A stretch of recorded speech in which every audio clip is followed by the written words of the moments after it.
and was thinking about which element to start the confrontation with. The crowd was thrilled to see the Rookie King continue to fight and believed it was time to play big.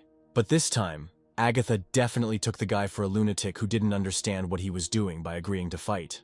Sophia knew the main contender for victory and rumors that every blow from that guy brought instant death and destruction. Her friend also heard that that guy lived in seclusion outside the Magic Mountain and went through one of the strongest schools in the Eastern Dragon Kingdom. In fact, Edward didn't expect his childhood friend to be so reckless as to agree to a fight after 2 tough competitions. But it is unlikely that this was what the one who had already prepared his sacred sword for the final duel thought about. And then the contestant, Ronald, threw his sword, just like Henry, to instantly reach down to the arena. And now the spectators watched in delight as Henry's rival rushed towards him just as the boy himself had recently found himself here. Of course, Henry knew how to control this sacred relic, but it was a little strange for him to see from the side of that magician who repeated his own abilities. Approaching, Ronald asked with a smile not to hold a grudge against him if he turned out to be too cruel to his younger colleague in battle.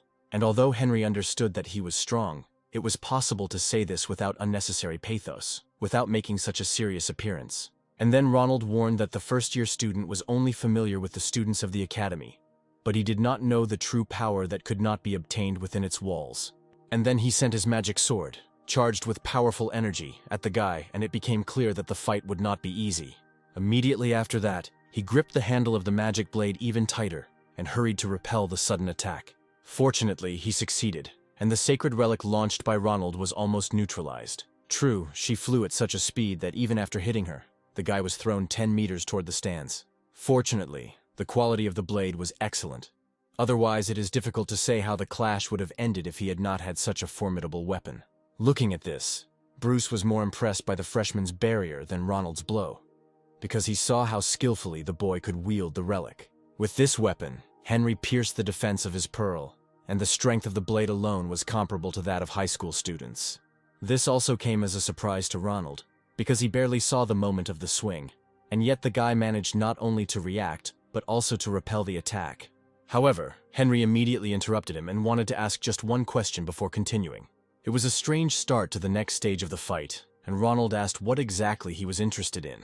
Even at the very beginning, Henry felt the thirst for blood that his blade exuded, and now he wanted to know if his opponent was serious about killing him.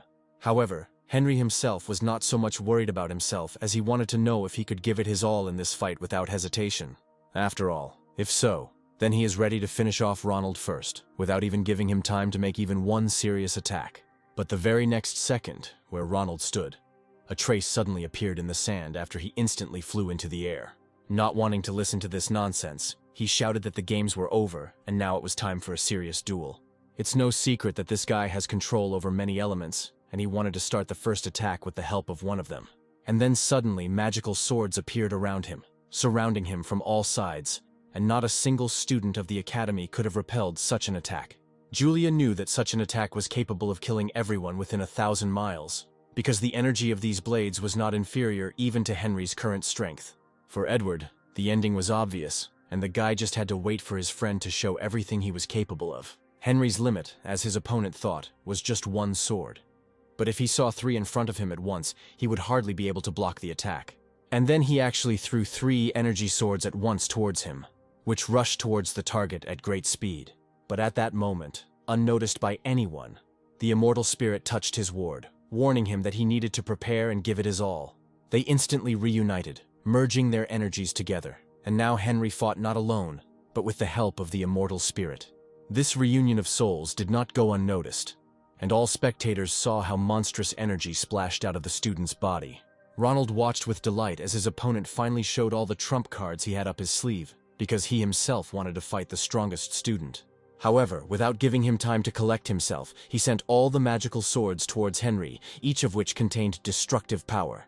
But unexpectedly, this only caused a slight smile from the guy, who believed that the powers of the ancestor of an earthly immortal could not be considered a simple trump card. After all, what Ronald learned in the mountains, the immortal spirit, who was now helping the young student, had already been able to do many centuries ago. And now, with the help of the Star Atlas, Henry had control over all the ancient Taoist knowledge to which the immortal spirit had dedicated his earthly life. Based on the heavenly principles of the supreme power, He was able to transform all this knowledge into a unique magic circle that was stronger than any barrier. And all the energy swords that Ronald launched from above seemed to freeze at the point where Henry's protective dome began. There was a feeling that this guy had seen everything in life and was able to withstand even such powerful attacks for a long time. And then, seizing the moment, with one sweeping movement of the sacred blade, he cut these energy threads, now useless. All the power that Ronald had been accumulating was torn to shreds, and even the barrier was no longer needed by Henry, because nothing threatened him anymore. It was one of Ronald's most deadly weapons, wielded only by him and some of the Emperor's bodyguards. The aura of the magic circle that swirled around Henry was difficult to understand, and even Michelle was unable to explain its origin. Finally, Ronald realized that his martial art technique, which was several times more powerful than his opponent's strength, had shattered against this barrier like a crystal vase. But, looking up at him, the guy warned that from now on all his spells would be destroyed and he was just wasting his energy on cheap tricks. It was unlikely that he was ready to give him the opportunity to attack again, because now it was high time for Henry himself to show his abilities. Realizing that his opponent had started to play against the rules, Ronald was seething with rage and was not ready to simply give him the victory. And then all the mana that this guy had under his control suddenly swirled around his body and could wipe anyone off the face of the earth. And then he sent all the remaining energy blades at Henry, who was still standing in the magic circle, wanting to finish off the first year. The guy had already managed to parry this blow once, and there was no reason not to do it again. The young man's entire face was covered in cold sweat, because he understood that no one had been able to dodge such a technique before. Even the sacred altar could not withstand his onslaught and fall under the influence of magic, but Henry continued to behave as if it was child's play for him. Everyone saw how this magician, who had once inspired fear, lost his face and begged Henry not to come close to him. It was hard to believe, but the first-year student dealt with not only the best students of the academy, but also with someone who was studying secret combat techniques somewhere in the mountains. Looking from the stands into the center of the arena where his friend was, Jimmy was ready to celebrate the victory with his friend. At some point, he couldn't stand it any longer and jumped up from his seat, loudly shouting the name of the winner, which was already looming on the horizon. And along with him, this cry was taken up by all the other spectators, who would not accept anyone's victory except Henry's. Even being far from the stands, the guy heard a loud cry of support, and this gave him even more strength. Looking straight at Ronald, he advised him to squeeze the last rays of mana from his body, and empty, appear before him. And then energy wings spread out behind his shoulders and he rushed into the air, seeing his main goal in front of him. Realizing where this was going, Edward commanded his subordinate to use the sword's energy and finish off the guy while he was still in the air. Yes, it was easy for him to give advice while on the podium, but much more difficult to apply that energy against such a strong fighter. However, today, Henry had seriously damaged his reputation, and Ronald was ready to do anything to snatch victory from his hands. He ordered all the energy swords to ascend into the sky and unleash their full power, destroying the brat. At some point, Henry thought he had studied his opponent, but he understood that the guy still had a lot of magic in reserve. After all, so much destructive energy was rushing straight at him from the sky that a loud bang was heard, and the sky was covered with thick smoke, covering both opponents. At that moment, the spectators froze in anticipation of how the skirmish would end, because instead of two magicians, they saw only black ash flying from the sky. But in the center of the smoke, Henry knew what to do and, putting his hand forward, managed to block the blow. If the audience had been closer, they would have seen how the guy created a huge energy shield in front of himself, and all the elements were used to reflect the blow.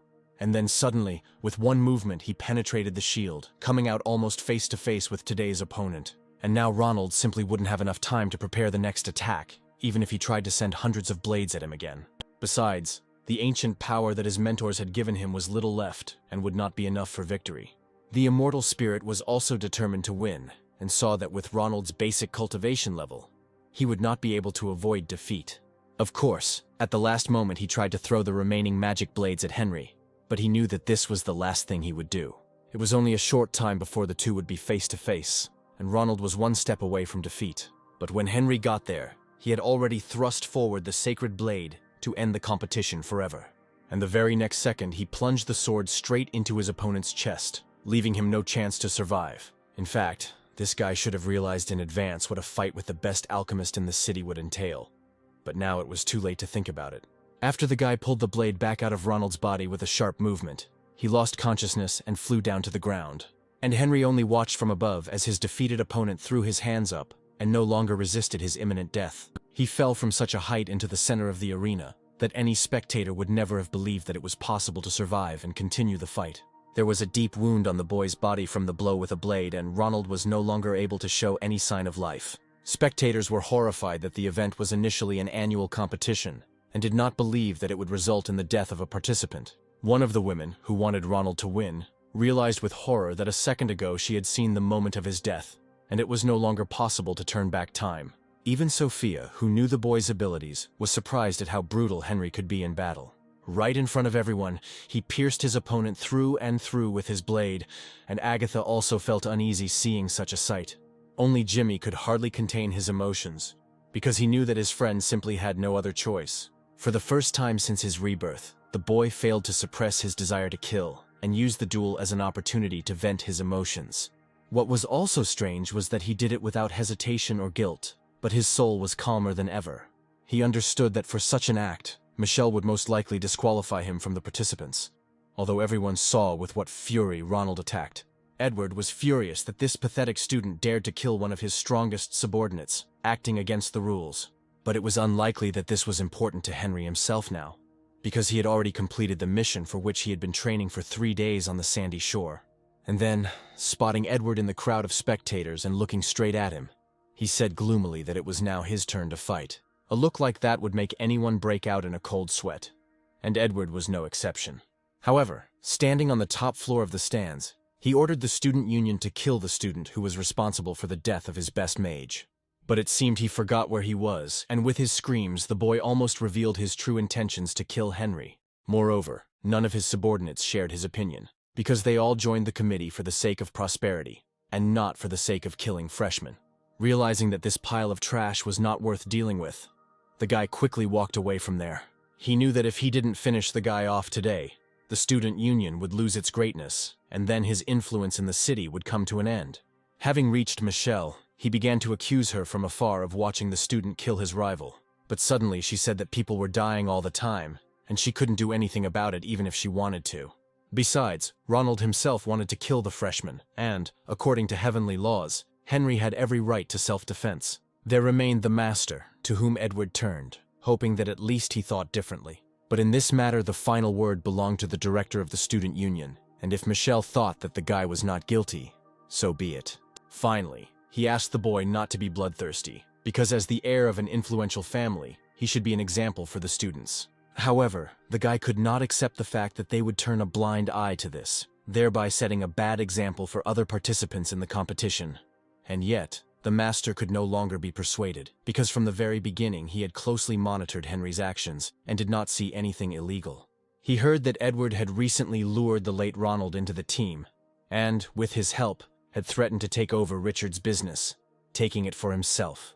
But he replied with a smile that these were the rules of business, and no one could stop him from conquering other peoples, because Charlie's family had done exactly the same thing. Although it had long been known to everyone how cruel Edward had been in previous negotiations, Richard had no choice that day. Finally, the guy asked if they would do the right thing if they left everything as it was, and did not even have a short conversation with the winner. He remembered how the students at this academy always bullied the weak, and today's murder could only further inflame their anger. After these words, the master looked sternly into his eyes and asked what he was hinting at. But Edward remembered the days of brutal abuse, and that time was hell that he would never want to go through again. He didn't care about the situation of individual family members, and his main goal was to trample everyone in his path, making people tremble with fear. Realizing that it was useless to talk to the psychopath, the master took a sip of tea and said that he would no longer give him advice. Suddenly, pointing her finger at him, Julia declared that she could kill him right now if that was Michelle's order. Hearing this, the master spat the tea right into Edward's face, and it was clear from the guy's look that he was barely holding back his anger. In order not to do anything stupid, he turned around abruptly and asked in the end not to teach him how to live in the future. Michelle knew that this was their last friendly conversation, and she was sad to lose such a strong ally. But there was no turning back. And then, turning to the students, she loudly asked if there were any more people willing to fight Henry. It was hardly possible to expect any other reaction, because at that moment, the huge stadium hall fell silent, and it was clear